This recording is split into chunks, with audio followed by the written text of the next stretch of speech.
ਸ਼ਹਿਰ ਸਾਹਿਬ ਇੱਕ ਦੇਸੀ ਮੁਰਗ ਦਾ ਆਰਡਰ ਲਾਓ। ਦੇਸੀ ਮੁਰਗ ਇਹ ਵੇਖੋ ਜਨਾਬ, ਸਾਡੇ ਨੇ ਸੀਲ ਮੁਰਗੇ ਔਰ ਅਸੀਂ ਬਣਾਉਂਦੇ ਆ ਦੇਸੀ ਘਿਓ ਦੇ ਵਿੱਚ।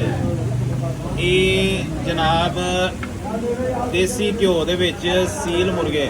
ਅੱਛਾ, ਦੇਸੀ ਘਿਓ ਸਿਰਫ ਤੁਹਾਨੂੰ ਉੱਤੇ ਉੱਤੇ ਨਜ਼ਰ ਆਉਂਦਾ ਪਿਆ। ਇਹ ਥੋੜਾ ਜਿਹਾ ਇਹਨੂੰ ਹਟਾਵਾਂਗੇ ਨਾ ਤੇ ਇਹ ਬਿਲਕੁਲ ਯਾਨੀ ਜਿਹੜਾ ਵੇ ਨਾ ਉਹ ਸ਼ੋਰਬੇ ਦੀ ਵਜ੍ਹਾ ਤੋਂ ਉੱਤੇ ਆ ਜਾਂਦਾ ਹੈ।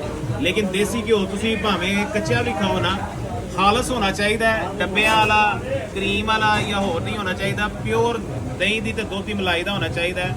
ਉਹਦਾ ਕੋਈ ਨੁਕਸਾਨ ਨਹੀਂ ਹੈ, ਭਾਵੇਂ ਤੁਸੀਂ ਕੱਚਾ ਪੀਓ।